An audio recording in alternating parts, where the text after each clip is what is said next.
একবার কল্পনা করুন, দাজ্জাল আবির্ভূত হয়েছে আর নারীরা দলে দলে তার দিকে ছুটে যাচ্ছে, তার দলে যোগ দেওয়ার জন্য দৌড়াচ্ছে। এটি কোনো কল্পকাহিনী নয়, এটি ঠিক তাই যা আমাদের প্রিয় নবী সাল্লাল্লাহু আলাইহি ওয়াসাল্লাম একটি ভয়ঙ্কর হাদিসে আমাদের সতর্ক করেছিলেন।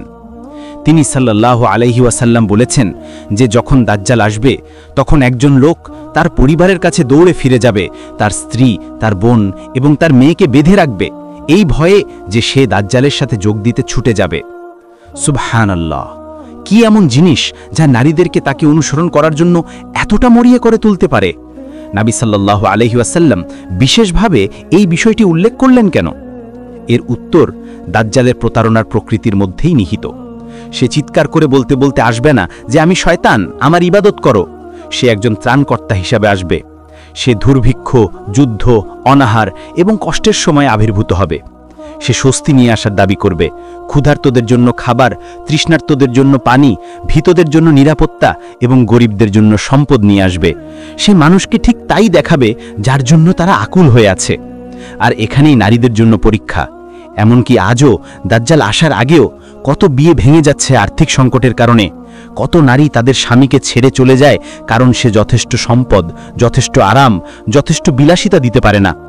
যদি আর্থিক চাপই এখন পরিবারগুলোকে বিভক্ত করার জন্য যথেষ্ট হয়, তাহলে সেই প্রলোভনের কথা কল্পনা করুন যখন দাজ্জাল নিজেই সীমাহীন সম্পদ, পৃথিবীর ধনভাণ্ডার এবং কষ্ট থেকে মুক্তির উপস্থাপন দেবে। এটি নারীদের অপমান নয়, এটি একটি সতর্কবাণী। নারীরা বেশি আবেগপ্রবণ এবং যত্নশীল প্রকৃতির হয় এবং ক্ষুধা, ভয় এবং নিরাপত্তাহীনতার সময় সেই আবেগগুলোকে কাজে লাগানো যেতে পারে। আর দাজ্জাল সেগুলোকে পুরোপুরি কাজে লাগাবে। আজকের দিকে তাকান, পৃথিবী ইতোমধ্যেই ভিত্তি স্থাপন করছে। বিভিন্ন ইন্ডাস্ট্রি নারীদেরকে নিরলসভাবে টার্গেট করছে। ফ্যাশন, সৌন্দর্য, বিনোদন, সোশ্যাল মিডিয়া সবই নিরাপত্তাহীনতাকে উস্কে দিচ্ছে, সবই বিভ্রম বিক্রি করছে। যদি আজ এত নারী একটি স্ক্রিনে দেখানো সম্পদ ও বিলাসিতার মিথ্যা প্রতিশ্রুতি দ্বারা প্রভাবিত হয়, তাহলে সেই পরীক্ষার কথা কল্পনা করুন যখন এমন একজন মানুষ আবির্ভূত হবে যে বৃষ্টি ঝরাতে পারে, ফসল ফলাতে পারে এবং নিজের হাত থেকে সম্পদ বর্ষণ করতে পারে।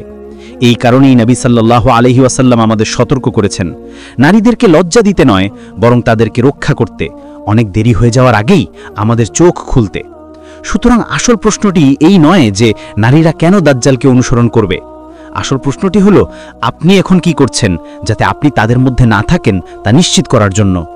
রাসূলুল্লাহ সাল্লাল্লাহু আলাইহি ওয়াসাল্লাম আমাদের একটি ঢাল দিয়েছেন।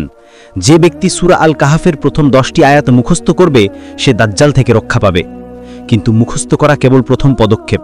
সুরক্ষা আসে সেই আয়াত অনুযায়ী জীবনযাপন করার মাধ্যমে। এমন অটল ঈমান তৈরি করা যে কোনো অলৌকিকতা, কোনো সম্পদের প্রতিশ্রুতি, কোনো মিথ্যা ত্রাণকর্তা আপনাকে আল্লাহ থেকে সরিয়ে নিতে পারবে না। আর আমরা কিভাবে প্রস্তুতি নেব? আমরা আমাদের হৃদয়কে আজকের ছোট ছোট ফিতনাগুলোর প্রতিরোধ করার জন্য প্রশিক্ষণ দিয়ে প্রস্তুতি নেব। যদি আপনি একটি স্ক্রিনের প্রলোভন প্রতিরোধ করতে না পারেন, তাহলে আপনি দাজ্জালের অলৌকিকতাগুলো কিভাবে প্রতিরোধ করবেন? যদি আপনি সামান্য সম্পদের জন্য আপনার দিনের সাথে আপোষ করেন, তাহলে আপনি কিভাবে প্রতিরোধ করবেন যখন দাজ্জাল আপনাকে সোনার পাহাড়ের উপস্থাপন দেবে? যদি আপনার সালাত আজ দুর্বল হয়, তাহলে আপনি কিভাবে দৃঢ় থাকবেন যখন আপনার চারপাশের পৃথিবী তার সামনে নতজানু হবে? প্রস্তুতি শুরু হয় ডিসিপ্লিন দিয়ে।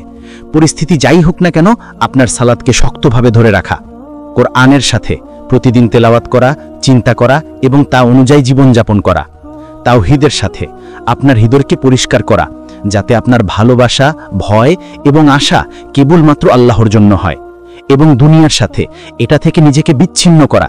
কারণ আপনি আরাম এবং বিলাসিতার সাথে যত বেশি সংযুক্ত থাকবেন, দাজ্জালের প্রতিশ্রুতিগুলো আপনাকে তত সহজেই ফাঁদে ফেলবে। ভাই ও বোনেরা, দাজ্জালের ফিতনা হবে ইতিহাসের সবচেয়ে বড় ফিতনা। রাসূলুল্লাহ সাল্লাল্লাহু আলাইহি ওয়াসাল্লাম বলেছেন, আদমের সময় থেকে কিয়ামত পর্যন্ত দাজ্জালের পরীক্ষার চেয়ে বড় কোনো পরীক্ষা আসেনি। যদি আপনি এখন প্রস্তুতি না নেন, তাহলে জেনে রাখুন আপনি দাজ্জালের আগমনের আগেই তার সিস্টেমের ফাঁদে পড়ে যাচ্ছেন। সুতরাং দৃঢ় থাকুন, কোরআনকে শক্তভাবে আঁকড়ে ধরুন, আপনার সালাতকে শক্তিশালী করুন, আপনার হৃদয়কে এই দুনিয়া ছাড়া বাঁচার জন্য প্রশিক্ষণ দিন। কারণ যখন দাজ্জাল আসবে, তখন পৃথিবীর অধিকাংশই তার সামনে নতজানু হবে, কিন্তু প্রকৃত বিশ্বাসীরা তারা দাঁড়িয়ে থাকবে। আর আপনাকে এখনই নিশ্চিত করতে হবে, সেই দিন যখন আসবে আপনি দাঁড়াবেন নাকি আপনি পতিত হবেন।